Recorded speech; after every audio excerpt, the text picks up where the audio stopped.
Hello guys, welcome back to the channel YouTube demystify. हम लोग continue करेंगे and हम लोग बेसिकली हमारी लास्ट यूनिट पर है एंड दिस हैज 2 चैप्टर्स, जिसमें से हमारा first chapter is scepticism about the other minds. तो स्केप्टिसिज्म अबाउट अदर माइंड्स मतलब स्केप्टिसिज्म मतलब कि एक ऐसा प्रिंसिपल कि शायद हमें कुछ पता ही नहीं है, हमें कुछ भी शायद नहीं पता, हमें पास किसी भी चीज़ की नॉलेज नहीं है। तो स्केप्टिसिज्म अबाउट अदर माइंड्स मतलब कि हमें पता ही नहीं कि कोई दूसरे माइंड्स भी एग्जिस्ट करते हैं। अब हम लोग हमेशा फॉर ग्रांटेड लेते हैं कि हम यूनिवर्स में अकेले नहीं है, हमारे आसपास भी बहुत सारे लोग हैं, बहुत सारे ह्यूमंस हैं जो इस प्लैनेट को इनहैबिट कर रहे हैं। लेकिन जैसे जैसे हम इसके ऊपर रिफ्लेक्ट करने शुरू करते हैं तो ये बहुत ही ज़्यादा ऑब्वियस नहीं है। मतलब हमें कैसे पता है कि हाँ हमारे अलावा भी और लोग बाहर है, या उन लोगों के पास भी हमारे ही जैसा माइंड है, हमारे ही जैसा दिमाग है। तो ये जो प्रॉब्लम है कि जब हम we confront our knowledge of other minds, हम ये चीज़ सोचना कि हमारे जैसे लोग हैं और उन लोगों के पास भी हमारे जैसा एक माइंड है, तो हम लोग उस तरीके से इतना माइंड को ऑब्जर्व करते नहीं है जैसे हम ट्रीज एंड कार्स को ऑब्जर्व करते हैं। हम अपने आसपास जो ऑब्जेक्ट्स देते हैं तो हम ऐसे दूसरों के माइंड को ऑब्जर्व नहीं करते। हमने किसी पर्सन को देखा तो हम पर्सन को देख के थोड़ी ना सोचते कि अच्छा ये वो पर्सन है और इस पर्सन के अंदर एक दिमाग है। तो किसी एक पर्सन का जो दिमाग है वो ऑफकोर्स उस पर्सन की बॉडी के अंदर है, और उस पर्सन का जो बॉडीली बिहेवियर है, जो एक्शंस है, वो बताता है कि उसका माइंड कैसा है, उसके माइंड में क्या चल रहा है। मतलब एक तरीके से हम उसके बिहेवियर को नोट करके कहीं ना कहीं उसके माइंड को ऑब्जर्व कर सकते हैं। तो जैसे ही हम सोचते हैं कि इस बारे में जानना कि order to know that someone is minded we have to do more than merely observe their behaviour, कि यहाँ पर ये व्यू आता है कि सिर्फ उनके बिहेवियर को ऑब्जर्व करना काफ़ी नहीं है ये एस्टैब्लिश करने के लिए कि उन पर्सन में माइंड है। So we also have to infer that there is something underlying that behavior. तो हमें ये चीज़ हमें नोटिस करना शुरू करना पड़ेगा कि सिर्फ उसका बिहेवियर ऑब्जर्व नहीं करना है, हमें ये भी नोटिस करना है, हमें ये भी याद रखना पड़ेगा कि उस बिहेवियर के अंदर वो बिहेवियर जो हो रहा है वो एक माइंड कर रहा है। अब अगर हम इस पिक्चर को देखें कि हमें कैसे पता चलता है कि दूसरे लोगों के पास माइंड है या करेक्ट है, तो ये स्केप्टिसिज्म है। स्केप्टिसिज्म मतलब कि ऐसा व्यू रखना कि दूसरों का कोई माइंड एग्जिस्ट करता ही नहीं है। ये knowledge, the view that knowledge that other minds exist is impossible. Impossible है किसी और का माइंड एग्जिस्ट करना। अब अगर हमें इन्फर करना है कि चलो मान लो हमें इन्फर करना है कि दूसरों का माइंड जो है वो एग्जिस्ट करता है, और हम ये इन्फर कर रहे हैं उनके बिहेवियर से कि वो हमारे जैसा बिहेवियर कर रहे हैं, तो फिर ये क्वेश्चन बहुत नेचुरली अराइज हो जाता है कि जो ऑब्जर्व बिहेवियर है could be manifested even though there is no mind underlying the behaviour. क्या ऐसा जरूरी है कि बिहेवियर जो है वो माइंड के बेसिस पर ही हो सकता है? क्या पता बिना किसी माइंड के भी कोई बिहेवियर कर रहा हो। जो पीपल है that one interacts with on a daily basis are nothing more than unminded automata. क्या पता कि वो एक्चुअली में लोग है भी है कि नहीं, कि वो सिर्फ ज़ॉम्बीज है जिनके खुद के कोई थॉट्स और फीलिंग्स नहीं है। तो हमें कैसे पता कि वो जो बिहेवियर कर रहे हैं वो उनके पास माइंड होने का एक्चुअली में एक प्रूफ है? तो this is particularly troubling zombies के केस में, क्योंकि जॉम्बीज के केस में तो हम बिल्कुल ही पता नहीं लगा पाते हैं कि वो असली ह्यूमन है कि नहीं है। तो इसका मतलब वो भले ही जॉम्बी जो है वो सारे बिहेवियर कर रहा है ह्यूमन जैसे, लेकिन उसके पास तो माइंड है ही नहीं। तो इसीलिए यहाँ पर है हमारे पास the problem of other minds, कि ये द डिफिकल्टी कंसर्निंग हमें कैसे पता कि दूसरे लोगों के पास भी माइंड है, उसे कहा जाता है प्रॉब्लम ऑफ अदर माइंड्स। अब इसमें सबसे पहला आर्ग्यूमेंट है आर्ग्यूमेंट फ्रॉम एनालॉजी, जो फिर जॉन स्टुअर्ट मिल देते हैं। तो आर्ग्यूमेंट फ्रॉम एनालॉजी मतलब क्या है? ये इंडक्टिव रीजनिंग का यूज करता है, जिसे कहा जाता है आर्ग्यूमेंट फ्रॉम एनालॉजी। इसेंशियली इसके पीछे का आइडिया क्या है कि हमें कैसे पता चलता है दूसरे लोगों के पास माइंड है? उनका बिहेवियर ऑब्जर्व करके। हम क्या देखते हैं कि हम जो बिहेवियर कर रहे हैं दूसरा पर्सन भी वैसा ही बिहेवियर कर रहा है। तो अगर हमारे पास माइंड है मतलब दूसरे पर्सन के पास भी माइंड है। तो थॉट क्या है? हमारे पास माइंड है, हम एक बिहेवियर कर रहे हैं, दूसरा पर्सन वो बिहेवियर कर रहा है, मतलब उसके पास भी माइंड है। तो ये हुआ इंडक्टिव रीजनिंग। इस आर्ग्यूमेंट का स्टार्टिंग आपको जॉन स्टुअर्ट मिल के बारे में पढ़ना है तो आप यहाँ पढ़ सकते हैं, थोड़ा सा इंट्रोडक्शन दिया। And of course John Stuart Mill जो है वो यूटिलिटेरियनिज्म के बहुत स्ट्रॉन्ग प्रोपोनेंट थे अलॉन्ग विद जेरेमी बेंथम। सो इस आर्ग्यूमेंट का स्टार्टिंग पॉइंट ये है कि हमारी जो नॉलेज है is both of the existence and nature of our own minds. After all हम we can not seriously doubt that we have a mind. हम लोग डाउट नहीं कर सकते, क्योंकि जैसे डेस्कार्ट्स ने पहले ही स्टैब्लिश करा है कॉग्निटो एर्गो सम, I think therefore I am, कि अगर हम अपने आप को डाउट कर रहे हैं इसका मतलब कि हम एग्जिस्ट कर रहे हैं। मतलब अगर हम एग्जिस्ट नहीं कर रहे होते तो हम अपने आप को डाउट भी कैसे करते हैं? Moreover, it is also held that there cannot be any troubling skeptical argument concerning our access to what is going on in our mind, क्योंकि हमारा एक्सेस प्रिविलेज्ड है। तो हम अपने आप पे डाउट नहीं कर सकते कि वेदर हमारे पास कोई माइंड है या नहीं है। जो हम सोच रहे हैं, जो हम फील कर रहे हैं, मतलब हम ये सब कर रहे हैं, इसका मतलब हमारे पास तो माइंड है। और अगर if we can put our knowledge of our minds together with our knowledge of how we as minded creatures behave to determine what sort of behaviour is minded creature should have, तो हम क्या कर रहे हैं, हमने देखा हमारे पास mind है, हम एक सर्टन टाइप का बिहेवियर कर रहे हैं। उसी तरीके से हम देखते हैं कि जब कोई मान लो दूसरा पर्सन पेन में है, जैसे कि मान लो कि जब हम एक्सीडेंटली हमारा हाथ जला लेते हैं तो जैसे हमें पेन होता है, हम चिल्लाते हैं, हम रोते हैं, यू नो कई टाइप के एक्सपीरियंसेस देते हैं। तो हम बहुत सारी चीज़ें देखते हैं, मतलब एक्सटर्नल स्टिमुलाई में हमें रिलेशन दिखता है कि हमारे उसमें भी एकदम आग लग गई तो उस पर्सन के उसमें भी आग लगी, मतलब या फिर अगर हमने टिकल करने की कोशिश की तो हमें भी गुदगुदी हुई, दूसरे पर्सन को भी गुदगुदी हुई, तो कोई एक्सटर्नल स्टिमुलाई हो गया। फिर उसका रिस्पॉन्स क्या हुआ, या तो हम हंसेंगे, अगर मतलब कोई गुदगुदी करेगा तो हम हंसेंगे, या हाथ जलेगा तो हम एकदम चिल्लाएंगे, हम किसी को बुलाएंगे मम्मी मम्मी मेरा हाथ जल गया, जो भी। फिर उसका एसोसिएटेड मेंटल स्टेट क्या होगा, हाथ जलेगा तो हम पेन में होंगे, गुदगुदी होगी तो हम प्लेजर में होंगे। तो ये हम देखते हैं कि ये रिलेशन है, ये सिमिलैरिटी है, हमारा स्टिमुलाई सेम है, हमारा मेंटल स्टेट सेम है, हमारा एक्सटर्नल रिस्पॉन्स सेम है, बिहेवियर सेम है। अब मान लेते हैं हम ये ऑब्जर्व करते हैं कि जो दूसरे माइंडेड पीपल है वो सेम तरीके से रिस्पॉन्स कर रहे हैं, सेम तरीके से बिहेव कर रहे हैं जैसे हम करते हैं, तो फिर इसका मतलब कि जैसे हमारे पास माइंड है तो उनके पास भी माइंड होना चाहिए। तो ये जो आर्ग्यूमेंट है वो क्या है, there are patterns in my behaviour in response to external stimuli which reveal that I am having mental states of a certain sort. तो हमारे कुछ ऐसे बिहेवियर है जो कि हमें बताता है कि हमारे पास कुछ वो मेंटल स्टेट्स है सर्टेन सॉर्ट के, मतलब कोई सर्टेन तरीके के हमारे पास मेंटल स्टेट्स हैं। दूसरा है this same behaviour in response to external stimuli is executed by others, कि हमारा जो बिहेवियर है वो दूसरे लोग भी कर रहे हैं, और ये जो लोग हैं जो सेम एक बिहेवियर दिखा रहे हैं जैसे मैं दिखा रहा हूँ, इसका मतलब मैं माइंडेड हूँ तो वो भी माइंडेड है, मेरे पास माइंड है तो उनके पास भी माइंड है। अब इसके साथ ये जो आर्ग्यूमेंट फ्रॉम एनालॉजी, इसके साथ एक प्रॉब्लम है। ये इनिशियली तो मतलब हमें अच्छा दिखता है, लेकिन ये जो आर्ग्यूमेंट फ्रॉम एनालॉजी है इसके क्लोजर इंस्पेक्शन में बहुत सारी प्रॉब्लम्स हमें देखने को मिलती है। जैसे कि यहाँ पर हम एक स्टाइल ऑफ आर्ग्यूमेंट देखते हैं, बॉक्स ए इज ब्राउन और उसमें एक बुक है, बॉक्स बी सी और डी भी ब्राउन है, मतलब बॉक्स बी सी और डी में भी बुक है। ये वही चीज हो गई, बॉक्स ए के बिहेवियर, बॉक्स मतलब जैसे एक पर्सन एक बिहेवियर कर रहा है, मतलब मैं एक बिहेवियर कर रही हूँ, मतलब मेरे पास माइंड है, ठीक है, ये स्टैब्लिश्ड है, मैं एक बिहेवियर कर रही हूँ और मेरे पास माइंड है। दूसरा पर्सन वैसा ही बिहेवियर कर रहा है, मतलब दूसरे पर्सन के पास भी माइंड है, तो ये सेम टाइप का आर्ग्यूमेंट हो गया। अब ये एक बहुत बैड स्टाइल ऑफ आर्ग्यूमेंट है, क्योंकि सिर्फ बॉक्स का ब्राउन होना ये मतलब नहीं है कि उसके अंदर एक बुक होगी ही होगी। तो इस आर्ग्यूमेंट के साथ जो प्रॉब्लम है इसमें यह है कि हम किसी भी तरीके से नहीं बोल सकते कि अगर वो ब्राउन बॉक्स का कलर ब्राउन है मतलब उसके अंदर बुक होगी। So however good inductive arguments are always one that reason from representative premises to conclusions. Accordingly we can not reason from this instance to a more general conclusion that applies to any brown box we get to pick.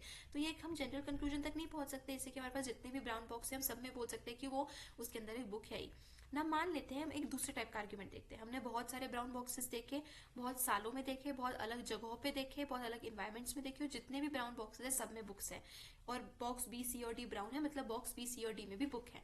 अब यहाँ पर जो हमारा argument है वो थोड़ा सा okay है, क्यों, क्योंकि हमने एक wide range of brown boxes को देखा, हमारा जो डेटा था, हमारा जो रिप्रेजेंटेटिव था वो लार्ज था, तो हम इस तरीके से फिर जस्टिफाई कर सकते हैं कि बॉक्स बी सी और डी में भी कहीं ना कहीं बुक है।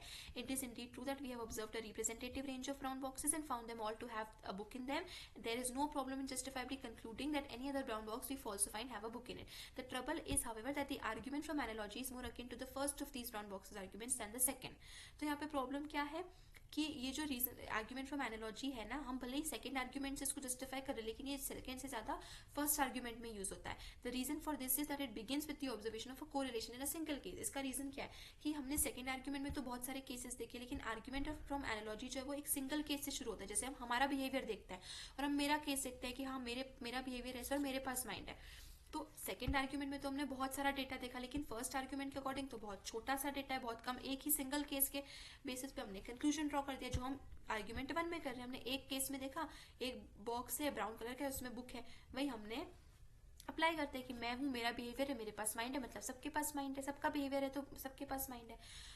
तो ये बहुत ही गलत तरीका है रीजनिंग का, जो कि फर्स्ट आर्ग्यूमेंट से हमें देखने को मिलता है। If we were entitled to suppose that our case is somehow representative of minds in general, so that what holds for my mind would hold for others, then we could properly use an argument from analogy to draw conclusions about the existence of other minds. But हम इस supposition पे कैसे आए, मतलब हम लोग ये भले ही सपोज कर ले कि हमारा बिहेवियर है, हमारे पास माइंड है, तो दूसरे पर्सन का बिहेवियर मतलब दूसरे पास के पास भी माइंड है, लेकिन यहाँ पर हम बहुत ज्यादा अजम्पशन कर रहे हैं। और हम ये कैसे बोल सकते हैं कि हमारे पास जो माइंड है, जो दूसरे पर्सन है उनके पास भी उसी तरीके का माइंड है। This is not only the problem facing the argument from analogy, but it is the most decisive one. One can not legitimately infer simply that there are the other minds on the basis of one's own case.